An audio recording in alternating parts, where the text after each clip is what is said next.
Hello there. I'm Anchor Pete, and I'm here with my daughter Pepper.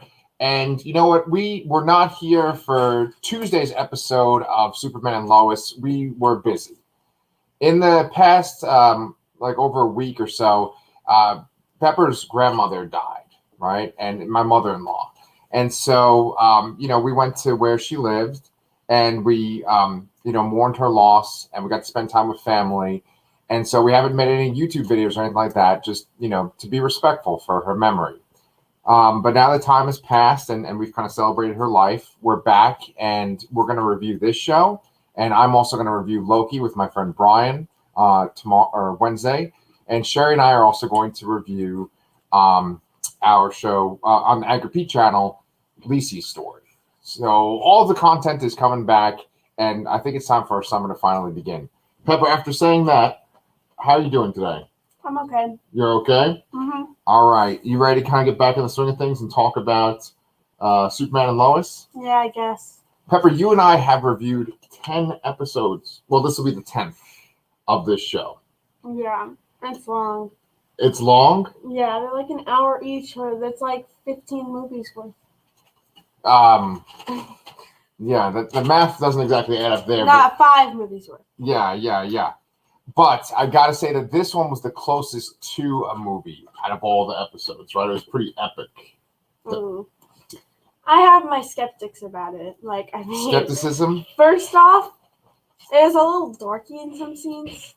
Like when Sarah went to go see her dad in that little green prison cage, and he goes, "Your dad's dead." I don't know if I loved that very much. It was a little intense, though. I have to admit, the whole feel of this episode was kind of cooler than the past few. Yeah, well, finally, everything that they've been building up to for this whole season, 9 episodes of build-up, has come into play. It almost feels like this could have been the end of the season right here in this episode. However, they have to drag it out. There's still 5 more episodes left, and I'm not exactly sure what they're going to do with the remaining 5. Even the scenes for next week's episode, I was like, what exactly is going on there? Yeah, I know. We have a lot of memories of. So I hope we're getting some flashbacks of Clark's childhood. I kind of like childhood Clark. Yeah. So, I mean, you guys should know that this is just spoiler central, and this show was on, last Tuesday, and today is Monday of the following week. So, yeah. You guys have probably already watched it at this point. But yeah, that's good. Give you some time to catch up. Yeah. Not rush the process. There's this one Superman villain. His name is Mr. Mitzel Split. I can't even say his name, but it's a whole bunch of like consonants in a row. He's this like little imp that always messes with Superman's head and tries to like trick Superman. I'm wondering if sounds annoying. Yeah, that is a big part of his personality, is that he's annoying. And so I wonder if maybe if next week is a whole bunch of flashbacks, maybe he's going to start messing around with Clark. We'll see. They might do a thing where Clark is maybe dying after what he did in this episode that we just watched. I actually highly doubt it. Well, because I feel like in this show they'll have like a bunch of villains die. Like, not to mention, like, people don't really die on this show. Maybe I'm just waiting for systems to happen, but if they're important characters, they're not going to die.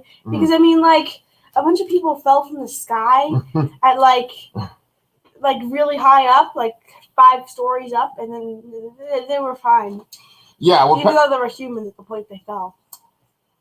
Yeah, there's kind of a few things that we could poke holes at, right? Like Pepper's referring to all the Smallville people that got turned into Kryptonians, and they're all flying, they're all chasing after Clark towards the end of the episode, and Clark was able to turn them back to where they're just people from Smallville. Well, they were flying high up in the air, so they probably all did fall to the ground. Just put a little trampoline or something. Something happened. Maybe the people from the DOD put out a whole bunch of tarps or something to pick them up. Yeah, but they didn't show anything like that. Yeah, I'm assuming that they're thinking like the Kryptonian spirit hasn't entirely left their body, so they still have some power by the time they fall on the ground. But then, it goes. So they don't die because they got some of it left. I like that. I like that, Pepper. That's a good theory. So let's unpack this whole episode. The very first scene is just like chock full of exposition, just like right in your face. Morgan Edge, he said to Clark in the last episode, he said, "Brother, You're my brother, my Kryptonian brother. And I told you, oh man, I hope he's not literally Clark's brother. He's not exactly Clark's brother. I mean, it's like barely. He's his half brother. Half brother. That's right. And so I want to talk about one thing about that. They allude to so his mom is Laura Lovan, right? I mean, these names are a little bit. You know, I thought the ironic thing was her name was Laura, and then there's Lana, and Lana happens to be the one that gets possessed by Lara. Whoa, just change one letter. There you go. All right, so anyway, Laura Lovan gets with Superman's father, Jor-El, right? And they are all concerned about preserving Kryptonian society and maybe even the Kryptonian race. And so what they do is they have these special crystals. You know, Krypton has all these crystals, and the Fortress of Solitude uses these crystals. And Clark refers to one of them as the Sunstone. And so Jor-El's essence gets put in the Sunstone. And that's why he's able to talk to his dad. But then it turns out that this guy, Zeta Rho, who's the father of Morgan Edge, he took Lara's Sunstone, right? Yeah. Out of revenge. Because why was he mad at Jor-El and Lara? Wait, what's a Sunstone exactly? Good job. The Sunstone is the thing that Clark uses at the Fortress of Solitude to talk to his dad, who's dead. Nice. So it's just like a little dead people communicator. Yeah, it's basically like a way to kind of tap into their essence, right? And so the idea was that Kryptonian society would be preserved in these crystals, but this guy, Zeta Rho, decided that they're going to preserve them in humans. Right, they're going to like colonize and take over the bodies of other people, right? Of another species. Why can't you just be like a walking crystal or something? It's kind of stupid. But still, be a walking crystal. Well, that's not too weird of an idea. It's kind of cool. It's like, why don't they put them in some kind of artificial body, right? Instead of like over robots. Right. And then the robots can take over the humans, and you can take over I have an idea. Yeah. Instead of taking over living people, you should take over dead bodies. Oh, no. Zombie Kryptonians? Yeah, they can't even feel pain. You just They're stick them in the thing, and boom, it's even a lot quicker than the human process because they don't got any emotions. There are so many fanboys right now that they're like, oh my God, Pepper, that's the coolest idea. Like, guys that like comics, so many of them love zombies too. And, you know, Pepper, there is this one comic called Deceased.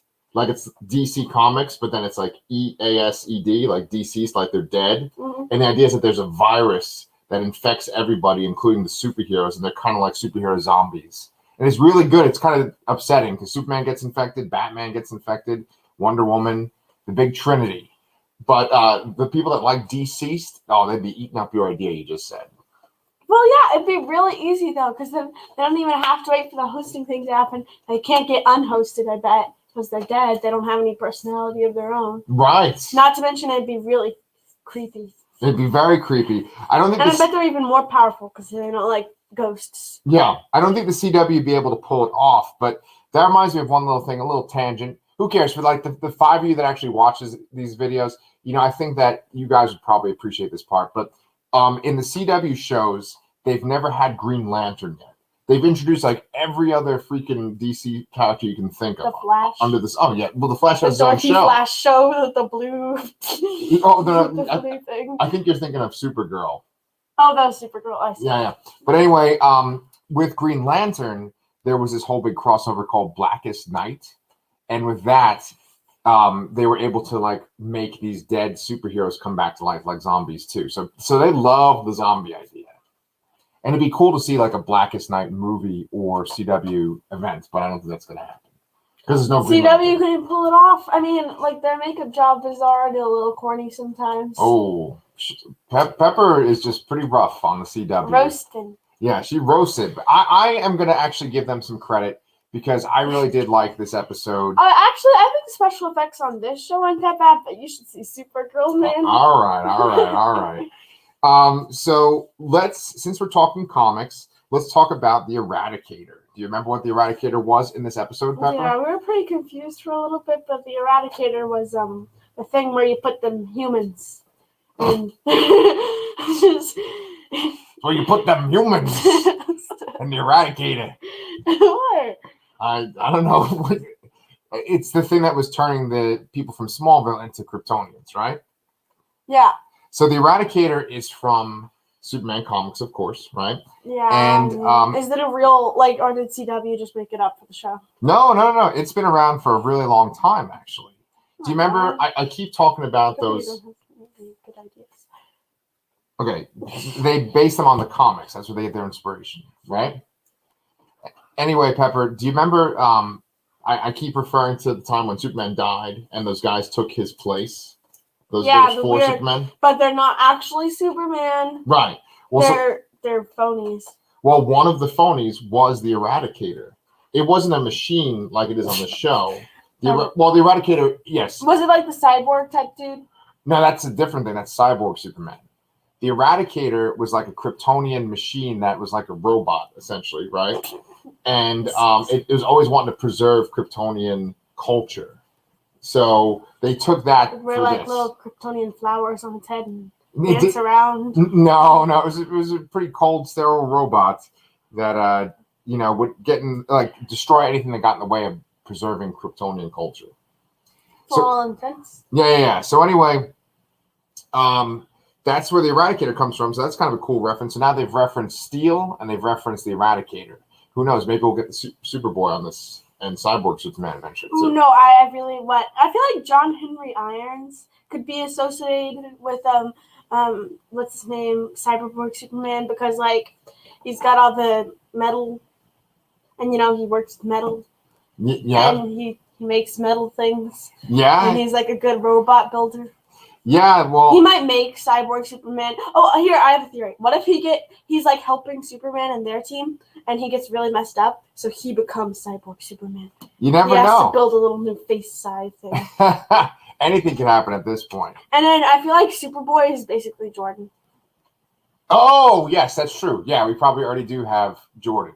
Well, you know what, Pepper? You brought it back to the show. Let's actually talk about what happened on the show today. Why don't you tell people what you think of when Tal-Rho, that is Morgan Edge, when he landed on Earth? Oh yeah, I mean the first scene was a little weird. There's actually this one scene that I thought was pretty cool when he was went into the sun and he had all these glowing eyes and stuff. But in the beginning he was like a little 10-year-old and there were some people with guns behind him and they said, "Don't move, don't move, you 10-year-old kid," and then he just turned around and lasered them. Yeah, that was pretty funny for me too, because I mean, we don't really associate British people with guns. Guns is sort of more of an American thing. Texan. And Superman, he lands in Kansas. He lands, in America's heartland, and his parents all adopt him and they're loving. But in Britain, they're like, "Get out the rifles, let's shoot this kid right away." No, I think he arrived in the time of redcoats, man. No. I want to tell you about that too. He arrived in the time of country bumpkin Britain. So I looked up his dad, Zeta Rho, because I was like, that's got to be someone from the comics. But I don't think he is. And I found out when Krypton got destroyed in the CW. I found out when Krypton got blown up, 1979. And so you know what? That means that Clark is actually 3 years older than your dad. Superman is 41. Ooh. I just found that out. Now you just told everyone your age. Oh, I'm old. I'm wearing a Flash shirt. I'm talking about superheroes on YouTube. It's a little embarrassing. You have a YouTube channel. Yes, I have 3. But trying to be a hit guy when you're 38. Yeah, it's midlife crisis. But anyway, let's talk about I want to talk about the British people shooting at the little boy. So the little boy is running through the forest, and there's just British people dressed up like they're on Downton Abbey with shotguns shooting at this boy, and they catch him. And the funny thing is that what happens to him next is similar to something in a comic book too. There was another comic taken to like a little kid prison, juvie for freaks. Well, no, here's the deal. In the comics, there's a comic called Flashpoint where all the superheroes' origins got messed up and changed. And in that comic, Superman crashed right in the middle of Metropolis instead of Smallville. And scientists took him and they kept him underground so he wasn't near sunlight. And so he was this little shrimpy little boy in a cell instead of like this, buff, powerful Superman. Oh. And so the thing is, with Flashpoint, it was a little different because nobody made the mistake of walking him near a window where sunlight could touch him. You know, I know. That wasn't very bright. I thought the shot was cool, like how it looked. Mm-hmm. He looks like a little one of the anime demons. Yeah, he looked awesome. Morgan Edge looked great when he stepped in the sunlight, right? And he blocked the sunlight, so he was in shade, but then he lit up the shade with his heat vision. I thought you're right, that was a great shot. But then, however, the whole idea of just the soldiers walking by a window, and then he's like, dodge it. Yeah. I mean, also, I thought the whole thing with the guns was a little stupid because they had him in a circle in the middle of the woods, but why didn't he just, like, fly? Like, that's your thing, eh? Yeah. Well, that kind of bothered me, too, because it's like, what exactly is the rules? Like, what are the rules here?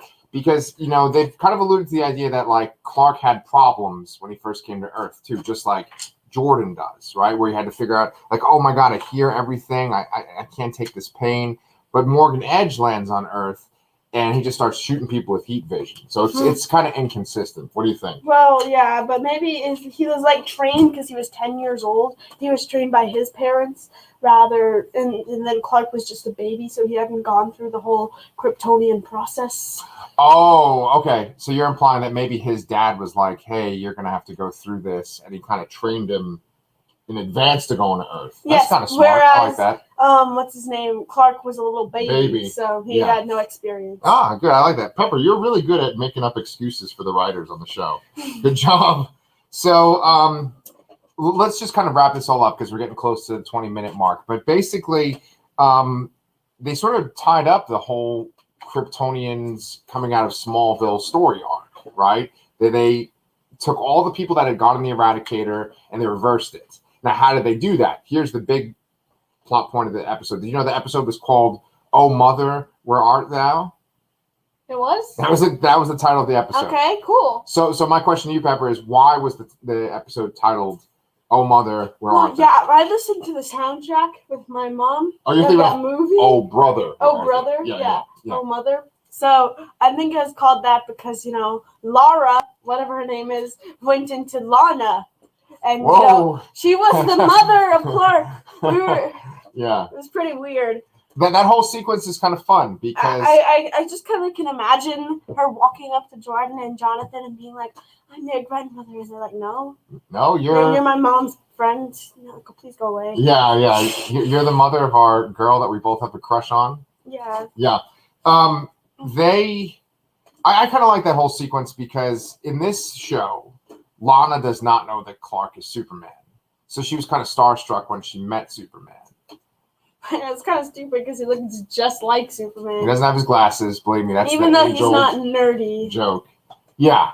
Well, maybe it's like some Kryptonian magic. Once I put on this special suit, people won't recognize me. In the comics, there's all these great explanations. One is a simple one where Superman like literally kind of like hunches over to become Clark, and he physically changes. Another one, a silly explanation, is that he kind of like moves his face subtly so it looks different. Like he almost kind of vibrates his face like the Flash does. It could just be that he wears. I mean, I don't know why there's not any heroes like Batman where they just wear a full face mask. Like, who's going to tell who you are then? Well, that goes against the idea of Superman. I was going to actually poke out these lenses for a second and be like, like I'm wearing glasses and see if people would think I was a different person, but I don't think that would fly. Let me try. No, well, they are cheap dollar store sunglasses, but there we go. Wait, don't push them that way. But anyway, what'd you think of Lana as Laura? Hold on. Wait. Now she's going to become Pepper Kent over here. Hold on. Do you recognize her? Oh, wait. Who is this? So weird. How did you get into my house? Oh, it's Pepper. Okay. All right. Let's try you now. Okay, ready? Yeah, hold on a second. Yes. Hi. You actually do look a little different. Yes. Yeah, let me try. Okay. We're not supposed to be giving content. There are people that listen to this as a podcast, too. Sorry. Yeah. No, I just, just wear some lipstick or something, Clark. Yes, Clark. Wear some lipstick. That won't draw attention to you in Kansas at all. So anyway, Pepper, I still got to show you this clip of Christopher Reeve when he is Clark Kent and then he becomes Superman. It's so awesome. I actually really liked that scene with Lana, and I liked when she was the mom, like pretending to be the mom. I think that this episode gave the actress that plays Lana and the actor that plays Kyle a chance to kind of show their range a little more. What'd you think of him when he was a Kryptonian? I mean, like the whole thing, how they talk, and I thought it was odd because most of the time when people get possessed, they start talking in Kryptonian language. Kryptonian language, and he was just like, "I'm gonna kill you." Yes. Get them all.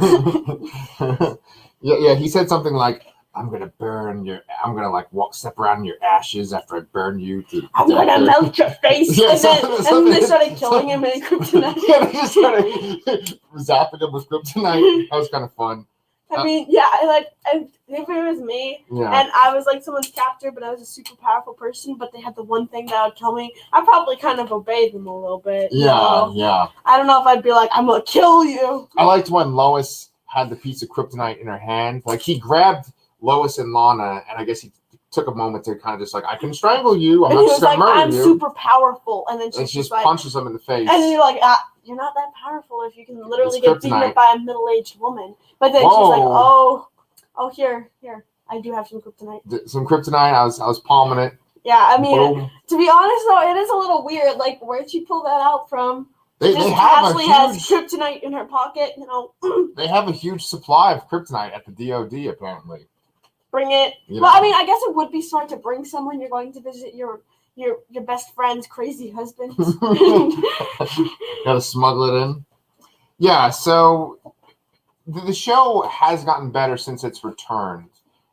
It did kind of feel like this whole Kryptonian Smallville plot line has been like stretched out super long, and we're like, okay, can we get somewhere? But I think they have kind of resolved it. I like this episode. I still think the John Henry Irons episode and the first episode were the best, but then this one would be my third favorite. I have a presumption that Jordan's probably going to do something because, like, we had that whole sequence of him freaking out with headphones and, you know, falling off a ladder, saving his brother, you know, all that crap.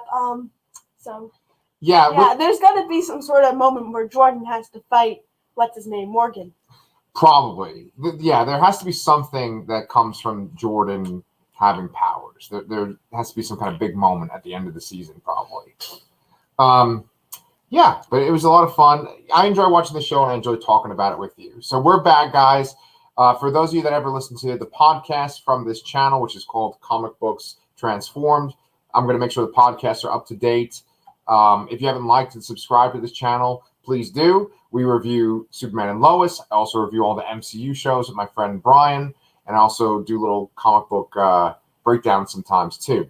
And of course, if you haven't subscribed to the OG channel, ANCHORPETE, you go ahead and go do that, where Sherry and I, Pepper's mom, are going to talk about Lisi's story. And last but not least, on the other channel, the Lassercast, we are covering the Conjuring universe for June, the Conjuring Juniverse. And pretty soon we're doing a ranking of all 8 Conjuring movies. Guys, thanks so much for watching. And Pepper and I will see you on, I guess, tomorrow. Jeez. No, remember, we're not. Oh, we're going to go see West Side Story at the Paramount in Austin. So probably in a couple of days, we'll talk about episode 11.